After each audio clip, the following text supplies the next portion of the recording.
మహిళా క్రికెట్ జట్టు head coach జయసింహపై వేటు పడింది. మహిళా క్రికెటర్లతో అసభ్యంగా ప్రవర్తించారన్న ఆరోపణలపై హెచ్సిఎస్ స్పందించింది. జయసింహను సస్పెండ్ చేసింది. ఇలాంటి చర్యలను ఉపేక్షించబోమని హెచ్చరించారు.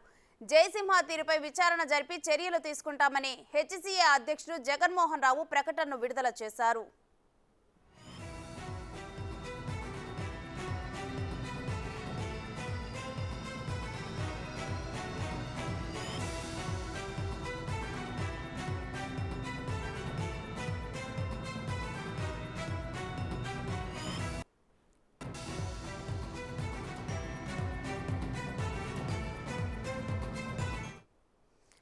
కోచ్ జయసింహపై క్రికెటర్ల తల్లిదండ్రులు సుప్రీంకోర్టు చీఫ్ జస్టిస్ కు లేఖ రాశారు. గడిచిన నెలలోనే ఈ లేఖను రాశారు.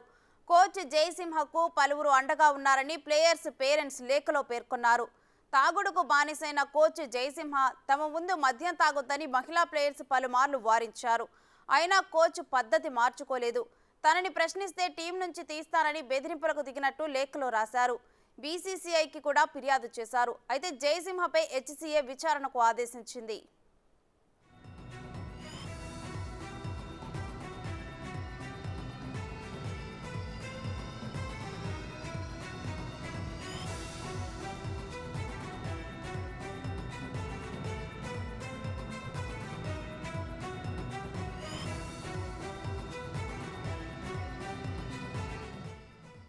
ఇక తనపై వచ్చిన ఆరోపణలు జయసింహ ఖండించారు. తాను మద్యం తాగలేదన్నారు.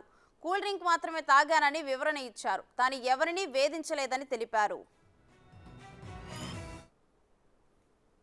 హైదరాబాద్ క్రికెట్ అసోసియేషన్ మహిళా కోచ్ విద్యుత్ జయసింహ గారిపై గత 2 రోజులుగా ఈమెయిల్ ద్వారా కొన్ని కంప్లైంట్స్ రిసీవ్ చేసుకోవడం జరిగింది. వాటిపై ఎంక్వైరీ చేస్తున్న సందర్భంలో ఈరోజు ఉదయం కొన్ని టీవీ ఛానల్స్లో వారు మద్యం సేవిస్తూ మహిళా టీంతో పాటుగా ప్రయాణిస్తున్నప్పుడు వారు మద్యం సేవిస్తున్నట్టుగా దాంట్లో క్లియర్గా వీడియోస్లో కనిపించడం జరిగింది. దానిపై ఇమీడియట్గా మేము స్పందిస్తూ విద్యుత్ జయసింహ గారిని సస్పెండ్ చేయడం జరిగింది. ఈ రోజు నుంచి విద్యుత్ జయసింహ గారు హైదరాబాద్ క్రికెట్ అసోసియేషన్ సంబంధించిన ఎట్లాంటి కార్యక్రమాల్లో పాల్గొనకూడదని వారికి మీ ఈమెయిల్ ద్వారా సందేశం పంపించాం. అట్లాగే వారిని సస్పెండ్ చేస్తున్నాం. అంతేకాకుండా అవసరమైతే వారిపై క్రిమినల్ చర్యలు కూడా హెచ్సిఏ తీసుకోవడానికి సిద్ధంగా ఉందని తెలియజేస్తున్నాం. ఇట్లాంటి చర్యలు ఎవరైనా పాల్గొంటే హెచ్సిఏకి సంబంధించిన వారు ఎవరైనా అయితే వారిని పూర్తి స్థాయిగా హెచ్సిఏల నుంచి బ్యాన్ చేస్తాం. వారి లైఫ్ టైం బ్యాన్ వారి మీద పెట్టడం జరుగుతుంది.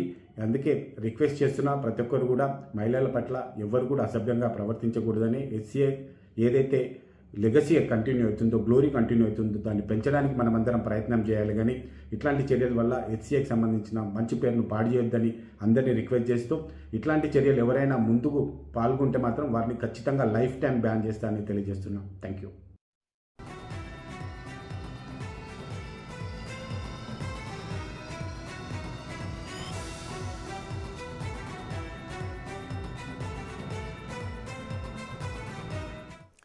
హైదరాబాద్ మహిళా క్రికెట్ జట్టు హెడ్ కోచ్ జయసింహపై వేటు పడింది. మహిళా క్రికెటర్లతో అసభ్యంగా ప్రవర్తించారన్న ఆరోపణలపై హెచ్సిఏ స్పందించింది. అయితే జయసింహను సస్పెండ్ చేసింది. ఇలాంటి చర్యల్ని ఉపేక్షించబోమని హెచ్చరించారు. జయసింహ తీరుపై విచారణ జరిపి చర్యలు తీసుకుంటామని హెచ్సిఏ అధ్యక్షుడు జగన్మోహన్ రావు ప్రకటనను విడుదల చేశారు.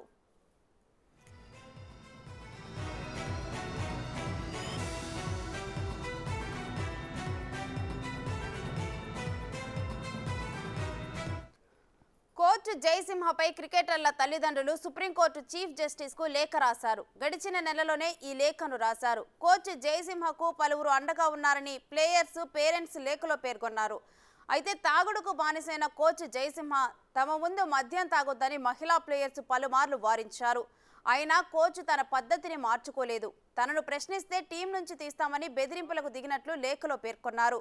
బీసీసీఐకి కూడా ఫిర్యాదు చేశారు. జయసింహపై హెచ్సిఏ విచారణకు ఆదేశించింది.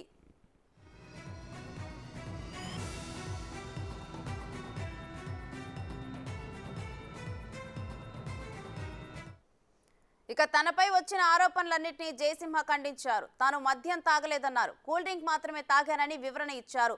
తాను ఎవరిని వేధించలేదన్నారు. అయితే ఇదే అంశం మీద పూర్తి వివరాలు మా ప్రతినిధి రానాని అడిగి తెలుసుకుందాం. రానా, క్రికెట్ జట్టు హెడ్ కోచ్ జయసింహపై వేటు పట్టడం మీద డీటెయిల్స్ ఏంటి?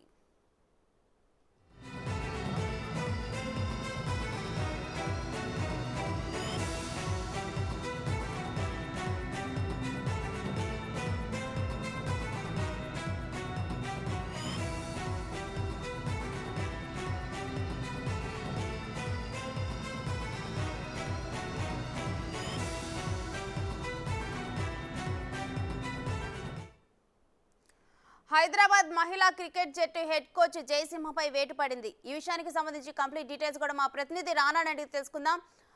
రానా, ఈ వేటు మీద డీటెయిల్స్ ఏంటి?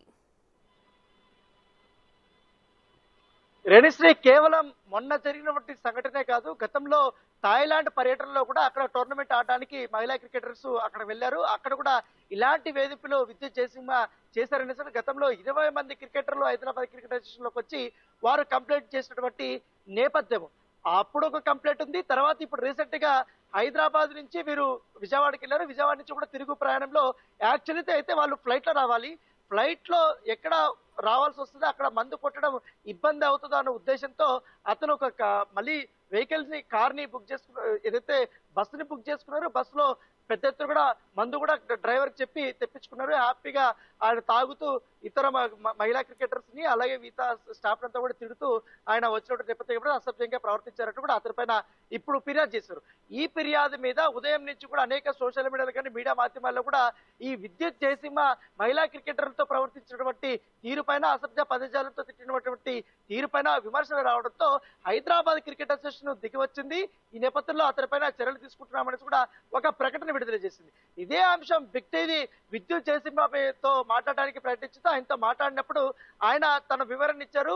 అయితే తాను తాగింది ఆల్కహాల్ కాదు, అది కూల్ డ్రింక్ మాత్రమే, నేను ఎప్పుడు కూడా అలాంటి మిస్బిహేవ్ చేయలేదంటూ కూడా తన వివరణ ఇచ్చారు. ప్రస్తుతం నేను ఢిల్లీలో ఉన్నాను, ఢిల్లీ నుంచి కూడా హైదరాబాద్కు వస్తున్నాను. హైదరాబాద్కు వచ్చిన తర్వాత నేను ఈ విషయం పైన కూడా నేను మాట్లాడతాను.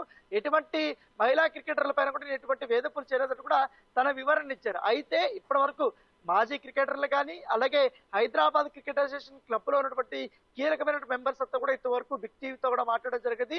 గతంలో కూడా విద్యుత్ జయసింహ మీద వచ్చినటువంటి ఆరోపణలపై కూడా వారు స్పందించారు, వారు కూడా మాట్లాడారు. దాంతోపాటు అతనికి ఎప్పుడైతే గతంలో దుర్గా ప్రసాద్ కానీ అలాగే సిఇఓ కానీ అలాగే జస్టిస్ లావ నాగేశ్వరరావు వీళ్ళందరూ కూడా అండదండలు ఉన్నాయి. ప్రస్తుతం హైదరాబాద్ క్రికెట్ అసోసియేషన్ ప్రెసిడెంట్ అయినటువంటి జగన్మోహన్ రావుకు సంబంధించినటువంటి ఆయనకు కూడా మద్దతు ఉంది కాబట్టి ఆయన చేసినటువంటి అరాచకాలు ఏవి కూడా బయటకు రాలేదు. ఇంకా ఆయనకి దాదాపు 20 లక్షల రూపాయలు విద్యుత్ జయసింహకి, వివేక్ జయసింహకి, వీళ్ళిద్దరూ అన్నదమ్ములు హైదరాబాద్ క్రికెట్ అసోసియేషన్ లో పరాణం వారికి ఇద్దరికి 20 లక్షల రూపాయలు జీతం ఇస్తున్నారంటే వీరికి ఇంకా ఎంతవరకు డబ్బులు ఇస్తున్నారో ఒకసారి ఆలోచించుకోవచ్చు. ఖచ్చితంగా ఇది కేవలం తుట్టుతురుపుగానే ఈ చర్యలు ఉంటాయి కానీ ఇక్కడ కూడా సమగ్ర విచారణ అయితే జరగదంటే కూడా వీరు వంకా ప్రతాప్ కానీ బాబురావు సాగర్ చెప్తున్నటువంటి నేపథ్యం అయితే కనపడుతుంది. ఈ కేసు అయితే చిలికి గాలివాన్లుగా మారి ఇప్పుడు ఏకంగా హైదరాబాద్ క్రికెట్ అసోసియేషన్ పరిధిలో ఉన్నటువంటిది మొత్తం నేషనల్ మీడియా కూడా వెళ్ళింది. ఇట్లా ఉమెన్ క్రికెటర్స్ అనేది కూడా చాలా సెన్సిటివ్ ఉంటారు. ఇప్పుడే మహిళా క్రికెట్ అనేది కూడా ఇండియాలో చాలా అభివృద్ధి చెందింది. ఏకంగా పెద్ద పెద్ద విజయాలు సాధిస్తున్నారు. ఏకంగా ఉమెన్ ప్రీమియర్ లీగ్ కూడా కండక్ట్ అవుతుంది. ఐపీఎల్ ఆడుతున్నారు, బిగ్ బాష్ లీగ్ లో ఆడుతున్నారు, వరల్డ్ కప్ లో ఫైనల్ కి వెళ్ళినటువంటి నేపథ్యంగా పడుతుంది. అదే పనిగా హైదరాబాద్ నుంచి ప్రాతినిధ్యం వహించినటువంటి ఇండియా టీం కి ఇండియా లెజెండ్ గా ఉన్నటువంటి మిథాలీ రాజ్ లాంటి అతి గొప్ప క్రికెటర్స్ ని అందించినటువంటి హైదరాబాద్ క్రికెట్ అసోసియేషన్ లో మహిళా క్రికెటర్స్ జట్టులో ఈ రకంగా మందు తాగితే అసభ్యంగా ప్రవర్తించడం చాలా తీవ్రంగానే పరిగణిస్తున్నారు. ఇప్పటికే ఈ మహిళా క్రికెటర్స్ ఎవరైతే వీరిపైన పూర్తి స్థాయిలో ఇక్కడ రిపోర్ట్ చేశారు కాబట్టి ఆ రిపోర్ట్ ని చీఫ్ జస్టిస్ ఆఫ్ ఇండియాకు అలాగే బీసీసీఐకి అలాగే రాష్ట్ర తెలంగాణ హైకోర్టు జస్టిస్ కి అలాగే ముఖ్యమంత్రి రేవంత్ రెడ్డికి వీళ్ళందరూ కూడా లెటర్ రాసినటువంటి నేపథ్యం కాబట్టి దీనిపైన చర్యలు తీసుకోవాలి, పూర్తి స్థాయిలో కూడా దర్యాప్తు చేయాలనేసి ఇప్పుడు ఈ కామెంట్లు ఇప్పుడైతే తన వివరణ ఇచ్చారు కాబట్టి ఆ వివరణ కూడా పూర్తి స్థాయిలో హైదరాబాద్ క్రికెట్ అసోసియేషన్ దగ్గరకు వచ్చి వీరు వేసినటువంటి కమిటీ ముందు ఆయన చెప్పాల్సి ఉంటుంది. తన నిర్దోషిత్వాన్ని ఆయన నిరూపించుకోవాల్సినటువంటి అవసరం ఉంది. సో ఏదేమైనా మరొకసారి హైదరాబాద్ క్రికెట్ అసోసియేషన్ ఈ లైంగిక ఆరోపణలు కానీ మద్దం చెప్పండి. ప్లేయర్స్ ఎప్పుడైనా కానీ ఏమైనా ఎలిగేషన్స్ చేసినా కానీ ఏమైనా ఆరోపణలు చేసినా కానీ డెఫినెట్గా కూడా ప్రపంచం అంతా కూడా చూస్తూ ఉంటుంది. ఇటువంటి టైంలో హెచ్సిఏ ఏ విధంగా ప్రొసీడ్ అవ్వనుంది, అదేవిధంగా పేరెంట్స్ ఒక లేఖను రాశారు, అసలు ఆ లేఖలో ఏం పేర్కొన్నారు?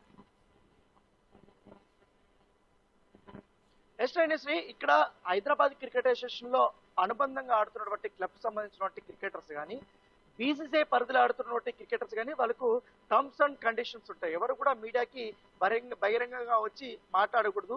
ఇక ఏమన్నా సమస్యలు ఉంటే ఆయా క్రికెట్ అసోసియేషన్స్ కానీ ఆ క్లబ్ కు సంబంధించి కానీ అక్కడ ఫిర్యాదులు చేసుకోండి అనేసి కూడా ఒకటి ఉంటది. సో ఆ కోవలకే వారు ఎప్పుడు కూడా మహిళా క్రికెటర్స్ ఎన్ని అవమానాలు పడినా, ఎన్ని అసభ్య పదజాలంతో తిట్టించుకున్నా, లైంగిక వేధింపులు ఎదుర్కొన్నా కూడా వారు కెరీర్ ని దృష్టిలో పెట్టుకుని ఎవరు బయటకు రారు. కేవలం అవి శృతి మించిన తర్వాత మాత్రమే ఇలాంటి అసోసియేషన్ లో కానీ పిసిఐ చోటుకి వెళ్తారు. అయితే గతంలో హైదరాబాద్ క్రికెట్ అసోసియేషన్ ఫిర్యాదు చేసినప్పుడు వారు ఎవరు కూడా చర్యలు తీసుకోలేదు. ఇటీవలే హైదరాబాద్ క్రికెట్ అసోసియేషన్ కి ఎన్నికలు కూడా జరిగాయి. గతంలో లావు నాగేశ్వరకు సంబంధించినటువంటి కమిటీ ఈ పరిపాలన అంతా జరిగింది. గత ఐపీఎల్ అంతా కూడా వారే పరిపాలించారు. ఇప్పుడు కొత్త టీం వచ్చింది కాబట్టి కొత్తగా వచ్చిన వారు కూడా మెరుగ్గా పరిపాలిస్తారనేసి కూడా అందరూ అనుకున్నారు. కాకపోతే ఈ కొత్తగా వచ్చినటువంటి ప్రెసిడెంట్ కూడా ఈ విద్యుత్ జయసింహ ఫ్రెండ్ అవడము, ఇతని పైన గతంలో ఫిర్యాదు చేసినప్పుడు చర్యలు తీసుకోవడము, పైగా ఈ కంప్లైంట్ కూడా మన 4 రోజుల ముందు కూడా ఒకసారి ఇచ్చారు. అప్పుడు కూడా ఎటువంటి చర్యలు తీసుకున్నారు. ఎప్పుడైతే మీడియాలో ఈ కథనాలతో వచ్చే నేషనల్ మీడియాలో ఇది హైలైట్ అయిందో అప్పుడు మేము చర్యలు తీసుకుంటామనేసి కూడా వారు ముందుకు వచ్చారు. అతనిపైన విచారణ చేస్తుంటే నేపథ్యంగా పడుతుంది. ఏదే తుంటి కడుపుగా లేకుండా చర్యలు తీసుకోకండి, పూర్తి స్థాయిలో విచారించాలి. దాంట్లో వారు పొందుపరిచినటువంటి అంశాలు కూడా మహిళలతో అసభ్యంగా ప్రవర్తించడం కానీ, మందు తాగుతూ ఇలా టూర్లకు రావడం కానీ, పర్ఫార్మెన్స్ బాగాలేకపోతే విపరీతంగా తిట్టడం కానీ, ఇలాంటి కార్యక్రమాలన్నీ చేస్తున్నారు. పైగా తోటి క్రికెటర్ల ముందు కూడా నీకు బ్యాట్ పట్టుకోవడం రాదు, బాల్ పట్టుకోవడం రాదు, నీకు ఫీల్డింగ్ రాదు, ఇలా అనేక రకాలుగా కూడా దుర్భాషలు ఆడుతూ వారిని పూర్తిగా క్యారెక్టరైజేషన్స్ చేయడంతో పాటు ఇవన్నీ కూడా చేశాడు. అవన్నీ ప్రూఫ్స్ కూడా హైదరాబాద్ క్రికెట్ అసోసియేషన్ లో గతంలో ఇటు ప్లేయర్స్ కానీ ఆ ప్లేయర్స్ సంబంధించిన తల్లిదండ్రులు కూడా వీళ్ళు కంప్లైంట్ ఇచ్చిన నేపథ్యంగా సో దీనిపైన కూడా బిసిఐ ఇప్పుడు స్పందిస్తుంది కాబట్టి బిసిఐ కూడా ఇంటర్నల్ గా ఒక ఎంక్వైరీ వేయమనేది కూడా చెప్పింది. గతంలో ఇలాంటి ఆరోపణలు ఏదైతే ఆంధ్ర క్రికెట్ అసోసియేషన్ లో వచ్చినటువంటి నేపథ్యం కాబట్టి గతంలో అప్పుడు ఒక 10 మంది మహిళా క్రికెటర్లు వచ్చి అప్పట్లో సెక్రటరీగా ఉన్నటువంటి చాముండేశ్వరనాథ్ మీద లైంగిక ఆరోపణలు చేసి అప్పుడు మొత్తం నేషనల్ వైడ్ ఒక సెన్సేషన్ అయింది. దాని తర్వాత ఇప్పుడు హైదరాబాద్ క్రికెట్ అసోసియేషన్ లో ఈ రకమైన లైంగిక ఆరోపణలు కానీ, మద్యం సంబంధించిన సేవించడం కానీ, ఒక ఎవరైనా సాధారణ క్రికెటర్ తీసుకున్నా ఏది తీసుకున్నా పెద్దగా ఎవరు పట్టించుకోరు. కాకపోతే ఈ మహిళా క్రికెటర్ తీర్చిదిద్దాల్సింది పోయి, ఎందుకంటే వారికి ఒక మోటివేషన్ గా చెప్పాల్సింది పోయి, వాళ్ళ ఆట తీరుని మెరుగుపరచాల్సింది పోయి, ఒక కోచ్గా ఉన్నటువంటి వ్యక్తి, ఒక గురుస్థానంలో ఉన్నటువంటి వ్యక్తి ఈ రకంగా బహిరంగంగా బస్సులో కూర్చుని మద్యం సేవిస్తూ వారిని తిడుతూ ఇట్లా అసభ్యంగా ప్రవర్తించడం అనేది చాలా తీవ్రంగానే పరిగణించాల్సింది ఉంటుంది అనేసి కూడా మహిళా క్రికెటర్స్ వారు చెప్తున్నారు. అలాగే మాజీ క్రికెటర్లు కూడా దీనిపైన వారు స్పందిస్తున్నటువంటి నేపథ్యం మీద కనపడుతుంది. అయితే మహిళలు కాబట్టి ఎవరు మీడియా ముందుకు రావడానికి వాళ్ళు భయపడుతున్నారు. ఎందుకంటే ఒకవేళ బయటకు వస్తే తమ పేర్లు, తమకు వచ్చే పెన్షన్స్ కానీ, అలాగే కెరీర్ కూడా నాశనం అవుతుంది. వారిని పూర్తిగా ఈ బిసిఐ కానీ హైదరాబాద్ క్రికెట్ అసోసియేషన్ కి అనుబంధంగా లేకుండా వారిని తరిమేస్తారనే ఉద్దేశంతో వారికి రావాల్సినటువంటి అన్ని ఫెసిలిటీస్ కూడా రాకుండా చేస్తారనే ఉద్దేశంతో భయపడుతూ ఉన్నట్టుగా మనకు సమాచారం. వెళ్ళి మాట్లాడింది, వాళ్ళైతే బయటకైతే రాలేని పరిస్థితి కనపడుతుంది. హెడ్ కోచ్ జయసింహ తనను తాను డిఫెండ్ చేసుకున్న పరిస్థితి ఒకటి కనిపిస్తుంది. ఇటువంటి టైంలో ఆయన అంటే ఈ సస్పెన్షన్ ని సవాల్ చేసే అవకాశం ఉందా? ఆబ్వియస్ గా ఎవరికైనా ఒక ఆరోపణలు వచ్చిన తర్వాత నేను నిర్దేశం అనేసి వారు చెప్పుకుంటూ ఉంటారు. కాకపోతే ఈ మామూలుగా అయితే ఏదో ఒక విషయం జరగకపోతే ఏ పేరెంట్ కానీ, ఏ క్రికెటర్ కానీ బయటకు వచ్చి చెప్పుకోరు. కాకపోతే వాళ్ళ దగ్గర ప్రూఫ్స్ ఉన్నాయి కాబట్టి, వీడియోలు కూడా వచ్చాయి కాబట్టి వీటిపైన కంపల్సరీ వారు హైదరాబాద్ క్రికెట్ పూర్తి స్థాయిలో వారిని యాక్షన్ తీసుకుంటారు. ఇప్పటికే విధుల నుంచి కూడా తప్పించారు కాబట్టి ఆయన ప్లేస్ లో మరొక సీనియర్ కోచ్ ని అపాయింట్మెంట్ చేయబోతున్నట్టుగా మనకు సమాచారం వస్తుంది. ఈ కేసును మాత్రం బిసిసిఐ చాలా సీరియస్ గా తీసుకుంది. ఇప్పటికే రాష్ట్ర ప్రభుత్వానికి కూడా వారు లేఖ రాశారు కాబట్టి వాటిని పరిశీలించి పూర్తి స్థాయిలో వారు కూడా ఎంక్వైరీ వేసే అవకాశం ఉన్నట్టు కనబడుతుంది. రైట్, థ్యాంక్ యూ రారా.